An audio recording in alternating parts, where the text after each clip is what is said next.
Retrouvez le débat de Smart Impact avec Veolia.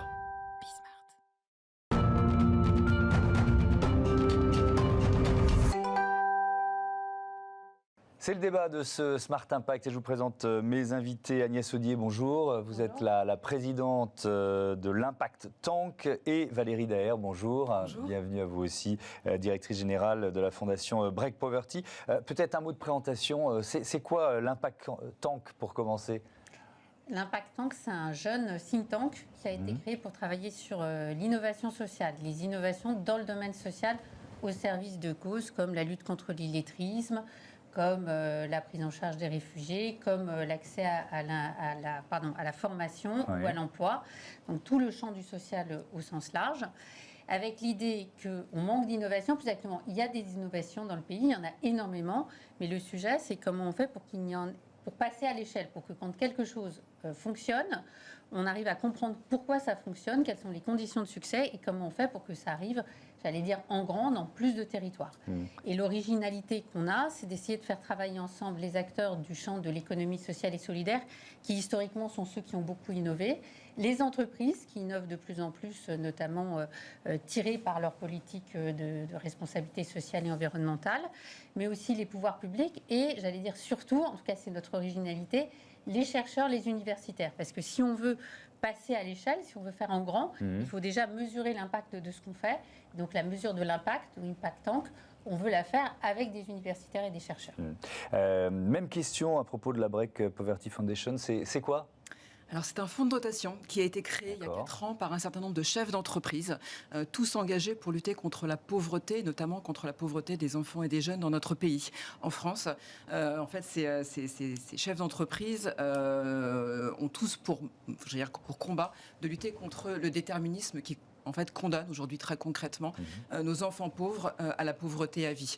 On le sait, en fait, notre pays est probablement celui en fait, le pire placé en matière de déterminisme social à l'échelle de l'OCDE. Il faut en moyenne 6 générations pour qu'un descendant de famille pauvre en France puisse atteindre le revenu moyen. Ce n'était pas forcément le cas il y a 50 ans, c'est-à-dire qu'on est dans une aggravation du phénomène. On est dans une aggravation très très conséquente du phénomène et nous sommes l'avant-dernier pays à l'échelle de l'OCDE en fait, en termes de déterminisme social. Et donc l'engagement de Break Poverty de lutter contre ce déterminisme social et notamment en développant des programmes à destination des jeunes pour prévenir cette pauvreté dans le domaine de la petite enfance, donc pour prévenir les retards de développement cognitif chez les plus jeunes, en matière de lutte contre le décrochage scolaire, pour accompagner ceux qui sont en difficulté à l'école, mais également pour accompagner les jeunes défavorisés vers le premier emploi.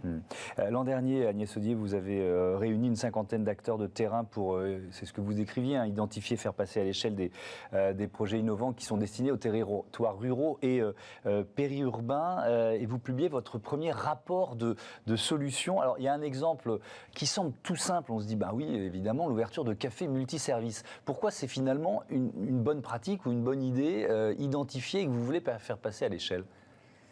Parce qu'on voit bien que dans les territoires, il y a un sujet de lien social, il y a un sujet de présence des services. On parle souvent des services publics, mais en fait, c'est des services publics et privés. D'ailleurs, quand on fait des enquêtes, et notamment des analyses universitaires, on voit que la présence des services publics, ça compte beaucoup, mais la présence des magasins, par exemple, est absolument clé, et la présence des cafés.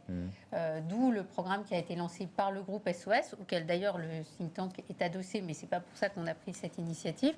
D'où l'idée de regarder comment on pouvait réinstaller des cafés dans les villages avec une vision en fait multiservice. On appelle ça café pour aller vite, mais c'est plus un magasin multiservice avec un café et pourquoi pas une salle polyvalente. C'est presque un lieu de vie, quoi. Du yoga, voilà, c'est un lieu de vie. On essaye d'adapter, de reconstituer quelque chose qui fonctionne sur les territoires avec l'ensemble des acteurs, et notamment, en l'occurrence pour les cafés, les collectivités locales. Et on est bien sur cette idée de regarder comment des initiatives qui marchent, parce que des réinstallations de cafés, il y en a eu par le passé, c'est pas la première fois, mais comment on passe de quelques exemplaires de ce savoir-faire à en faire des milliers. Voilà. Et on peut démultiplier sur d'autres sujets. Et donc, ce qu'on a essayé de faire, c'est qu'on a fait une espèce d'appel à contribution. On a dit, vous, acteurs de terrain qui avez des initiatives, que ce soit des acteurs de l'ESS, des entreprises ou des collectivités locales, faites-nous savoir ce que vous faites. Donc, on a récupéré 80 initiatives. On les a un peu organisées, classées avec le groupe de travail. On en a sorti une quarantaine. Et parmi cette quarantaine, il y en avait 13 qui avaient déjà des études d'analyse d'impact. Donc on les a recensées, mises ensemble, rendues accessibles à tout le monde. Et donc on va permettre, on espère que notamment ces 13 initiatives, dont celle que vous portez, madame, puissent être réutilisées et étendues. Et ce qu'on a fait en parallèle, c'est qu'on a essayé de recenser quels étaient les critères d'évaluation. En regardant les critères concrètement qui avaient été pris par les acteurs de terrain, mais aussi des bonnes pratiques internationales, des recommandations de la Commission européenne, pour essayer là aussi de mettre ensemble et mettre à disposition de tout le monde ces indicateurs. Donc là, il y a 22 indicateurs qui apparaissent un peu partout. Mais c'est passionnant parce qu'on se dit un café multiservice, ok. C'est quand même basique, quoi. Et c'est là que, dans ce que vous décrivez, finalement, il y a l'intervention de chercheurs ou d'experts pour en faire ressortir le plus efficace. C'est ça l'idée, ou le plus duplicable ? Alors, on essaye de faire deux choses. D'abord, de mesurer l'impact, parce qu'à un moment, typiquement, si vous voulez réinstaller des cafés, il va falloir que vous puissiez quelque part justifier que les collectivités locales vont offrir gratuitement les locaux. Oui. Après tout, vous offrez gratuitement des locaux pour un service privé. Il faut savoir expliquer pourquoi c'est efficace, pourquoi cet argent public est dépensé de cette façon. Donc il y a un sujet de mesure d'impact. On essaye de regarder des villages qui ont avec café et des villages sans café. Quelles sont les dynamiques qui se passent sur le terrain. Et c'est là qu'il est difficile de mesurer c'est quoi l'impact d'avoir un café. Voilà, vous n'avez pas forcément, au-delà des 2 emplois qu'il y a dans le café, qu'est-ce que vous pouvez dire sur ce qui se passe sur le territoire. Donc il y a un sujet de mesure, et puis il y a un sujet de compréhension de ce qui fait le succès. Ce qui fait le succès, on peut le dépioter, le décrire, qu'il s'agisse de savoir faire un diagnostic territorial, savoir associer les habitants, pas juste avoir une information en mairie, mais un vrai échange avec les habitants pour comprendre ce qu'ils attendent et à quelles conditions ils vont bien accueillir cette innovation. Et puis regarder après sur des cafés ou des commerces multiservices, il y a des choses assez techniques, comment vous faites des accords avec des logisticiens, comment, voilà. Donc tous ces savoir-faire-là, on essaye de les mettre en commun et à disposition, on est vraiment par définition à but non lucratif, à disposition de tout le monde. Alors je voudrais qu'on parle de ce dispositif, la dotation d'action territoriale. C'est un système que vous connaissez bien, Valérie Darret. Comment ça marche ? Alors concrètement, en fait, la dotation d'action territoriale est partie d'un constat qui est que les entreprises sont très peu engagées en matière de lutte contre la précarité des jeunes, notamment sur leur territoire.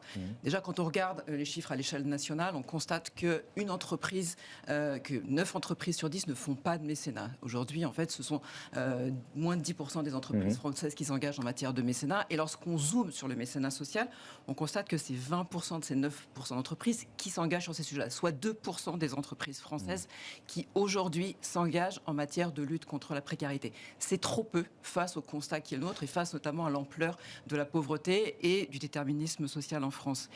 Et face à ce constat, en fait, lorsqu'on va voir les chefs d'entreprise, notamment sur nos territoires, on constate en fait que ces chefs d'entreprise ont envie d'agir sur ces sujets parce qu'ils sont tous préoccupés par la situation des jeunes de leur territoire. Ils sont préoccupés par leur situation en termes d'emploi, ils sont préoccupés par la sécurité sur leur territoire et donc ils ont envie d'agir. Mais ils ne savent pas concrètement comment agir parce qu'effectivement, la question de la précarité des jeunes n'est pas forcément facile à aborder lorsque vous êtes un chef d'entreprise d'une PME ou d'une ETI sur un territoire. Et donc pour cela, nous avons en fait mis en place un dispositif qui vise à faciliter l'engagement des entreprises en matière de mécénat social. Et pour cela, on part du diagnostic du territoire. Et donc, on commence par une analyse, en fait, assez fouillée de la pauvreté des jeunes sur ce territoire. Donc, pour vous donner un exemple très concret, dans une ville comme Romans-sur-Isère, 36 000 habitants, on va essayer de comprendre de quoi on parle lorsqu'on parle de pauvreté des jeunes. Donc, qui sont-ils ? Où vivent-ils ? Quelles sont aujourd'hui les principales difficultés auxquelles ils sont confrontés ?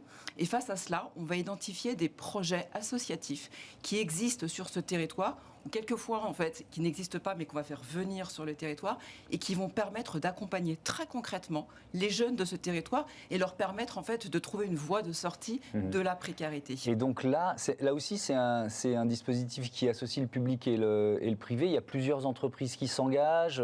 Évidemment là ou les collectivités territoriales, c'est ça, pour bien identifier les besoins et ensuite mettre en place le bon dispositif, c'est l'idée? En fait, la mairie ou la collectivité territoriale est très engagée dans le dispositif pour d'abord en fait valider le diagnostic, mais également cautionner le choix des projets, c'est important. Enfin, aujourd'hui, ces acteurs sont au cœur du territoire et connaissent bien les projets, et donc la collectivité locale est très engagée et les entreprises effectivement sont mobilisées. Donc les entreprises de ce même territoire sont mobilisées pour financer ensemble les projets qui sont identifiés. Et là, donc Romans-sur-Isère, c'est combien d'entreprises, quels projets, combien de jeunes qui finalement vont bénéficier d'aide et de projets concrets? Mais écoutez, à Romans-sur-Isère, très concrètement, c'est une petite vingtaine d'entreprises qui sont engagées. C'est près d'1,4 million € qui ont été levés pour financer 6 projets associatifs à l'intérieur du territoire qui aujourd'hui accompagnent plus de 1000 jeunes dans cette ville de 36 000 habitants. Agnès Saudier, cette association publique-privée, c'est aussi ce qui vous intéresse? Est-ce que vous avez identifié j'allais employer l'horrible mot anglais scalable, mais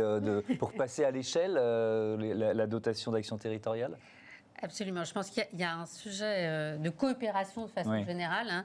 On voit bien que sur les projets sur le terrain, ce qui fait qu'ils prennent trop de temps et qui grimpent pas, qui montent pas en puissance suffisamment vite, c'est souvent que les jeux d'acteurs et puis les calendriers des différents acteurs sont différents, et donc des choses dont on se dit, bon, allez, en 1 an et demi, 2 ans, ça devrait sortir de terre et exister. En fait, ça peut mettre 4-5 ans. Donc il y a un sujet de coopération, et ce qui est fait là essaye justement de raccourcir ces délais et de faire en sorte que les gens, quelque part, se mettent d'accord à l'avance, et donc après, on puisse dérouler. Quelle que soit la taille d'entreprise?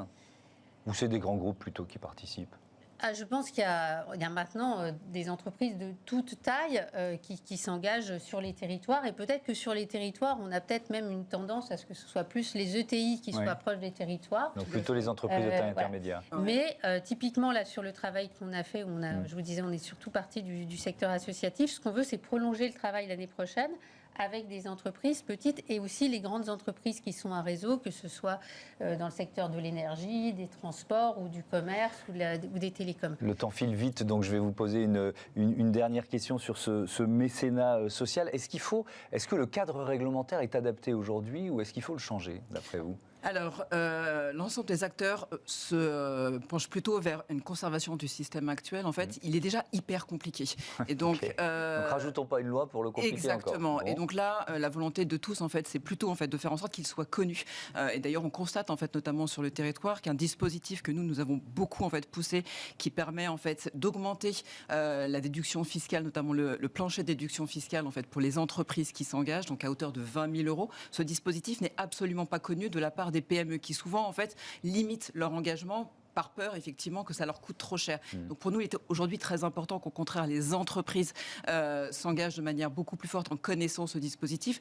Mais par contre, nous avons à cœur, en fait, de créer une loi dotation d'action territoriale qui va encourager les entreprises à affecter 2% de leurs résultats à des projets sur leur territoire. Donc pour nous, ce qui est important, c'est plutôt en fait, de valoriser les bonnes initiatives et de les faire connaître à l'échelle du territoire. Et donc on veut que les entreprises rendent des comptes chaque année sur ce qu'elles font à l'échelle de leur territoire, notamment à destination des jeunes les plus défavorisés. Donc c'est un de nos objectifs pour la nouvelle mandature, c'est de porter en fait ce dispositif et de faire en sorte que toutes les entreprises de France puissent être encouragées à s'engager à hauteur de 2% de leurs résultats pour des projets aux côtés des jeunes de leur territoire. Merci beaucoup d'être venu nous présenter ces initiatives. C'était passionnant. À bientôt sur Bismart. On passe à Smart Ideas, une start-up en pleine lumière, comme tous les jours.